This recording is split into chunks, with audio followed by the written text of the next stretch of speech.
What's up, guys? Kingsman: The Golden Circle is coming out this weekend, and something feels missing. No? Maybe now. Much better. This review is going to be spoiler-free. I'm going to give my general thoughts on it, and then I'm going to go into a grade, and from there we're going to get into some spoilers after that, so let's just do this thing. Today marks the beginning of a new age. Wait, I'm going to show you. Say goodbye to the Kingsman. Matthew Vaughn returns to direct this sequel. All the familiar names are back from the first film: Egerton, Strong, and Firth. We have an entire collection of new characters from this U.S. division called the Statesman, with Channing Tatum, Jeff Daniels, Pedro Pascal, and Halle Berry, as well as Julianne Moore as our villain. In this one, the Kingsmen have suffered from a strategic attack that has destroyed their headquarters and other outlying facilities. At the same time, a mysterious villain has subtly unleashed a plan to hold the world hostage, and the remaining Kingsmen must head to the United States to meet up with their partner organization, the Statesman, out in Kentucky to try to help take this villain down. Now, I really enjoyed the first Kingsman. It was loaded with absurd, over-the-top elements that seemed to be held together by just enough realism. It really worked for creating a unique, charming spy movie with loads of natural humor that was delivered through a lot of situations and not just through one-liners. I enjoyed that movie much more than I was expecting to, so I was naturally excited for this movie to come out, despite knowing that most sequels fail to live up to expectations. I just hoped I would be entertained, hoped the action sequences would be awesome, and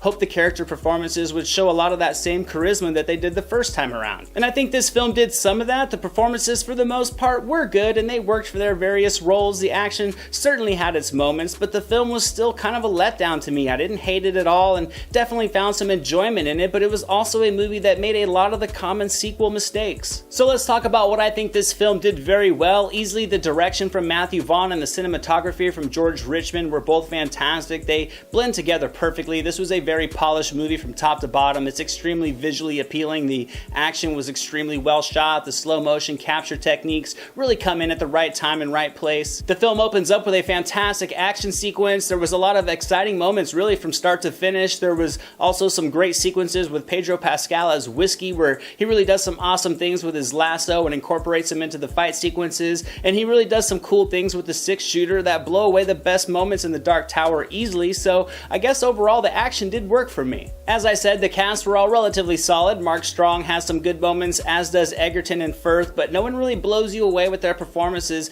mostly I think in part because of the material that they had to work with. Taron Egerton as Eggsy was charismatic, but his character doesn't really evolve at all throughout the film. Colin Firth as Harry, he does have some good moments, but he was nothing close to that charming persona he was in the first film, because none of them really felt like characters as much as they felt like comedians up on stage doing a bit. Which leads me to my issues with this film, and that being the way it tried to cram way too much into the script. The cast is really just overly large and filled with familiar faces, but only a few of them are really given a lot to do. One in particular being Julianne Moore as the film's villain. I normally love Julianne Moore, but she just did not do it for me as the antagonist. Her character wasn't really developed at all, and with her trying to go the eccentric route, it really never comes across as imposing. Plus, the film really abandons her character for long periods of time until the story really needs to be advanced, and she kind of just splashes in with these odd scenes, and when she's supposed to be a key player in this story, she's really just a high-profile plot device. There is no substance to her character at all. She mostly is in this film for exposition and the overall purpose of the plot, but it was a far drop from the eccentricities that Samuel L. Jackson used to his advantage as the villain in the film in the first one. This one also suffered from being overly reliant on the comedy. The first movie was amusing because it had a lot of laughs that were situational. They were worked naturally into the conversations or stitched subtly into various scenarios, and this film made the crucial mistake of just trying to be too self-aware and trying to over-amplify, which worked in the first one, and it lost basically all of its clever wit. The comedic attempts were relentless. Yes, a lot of them land, but the ones that are poorly timed and overly forced really pulled me out of the story. I did a good amount of laughing, but at just under 2.5 hours, the laughs turned to smirks that turned to eye rolls, as by the end it just feels like a dog and pony show, just beating you over the head with its comedic shtick and setups for future films. So without going into spoilers, I will leave it at that. This one does have its moments. It delivers some fun action sequences and a good collection of laughs. The direction and the cinematography are excellent once again in creating a stunning film visually, but it also tries to do way too much. It forgets that charm that made the first movie so entertaining, and it turns this one into just a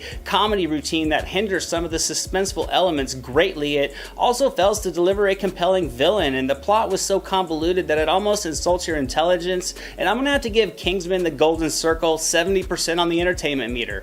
Okay, so now let's talk spoilers. You've been warned because they're going to be needed to express my issues with this sequel. Now, I was into this one for like the first 45 minutes. It was fun and full of action and laughs, but from there it really went off the rails and felt like a different movie completely as it just ramps up the ridiculousness. Elton John was in this one as a side character. His placement in the story was dumb but doable, but it was also where the film began to stray from that formula that worked the first time. He does have a couple laughs early on, but later in the film he's just used like a show pony, and it was overtly gimmicky. There is also a story angle involving the President of the United States where he is basically a villainous character. It's a clear dig on Trump. It certainly was a message that the filmmakers felt they needed to express through comedy, and it just didn't work. I can laugh at a lot, and if this angle was done well, I would have found it amusing, but it came off overly forced and childish and just unneeded. No, I didn't expect James Bond level intricacy in the plot, but this one was so convoluted to the point that it makes the first film feel grounded. This one revolves around people who use drugs that end up getting a virus that will eventually kill them without an antidote, but they lose me when the second stage of the virus is that you dance. Yes, I said dance. Why would that even be something that you would write into the script? The character of Eggsy is in a relationship with the princess that he saved in the first film, so to use her as a tool to build tension to this story,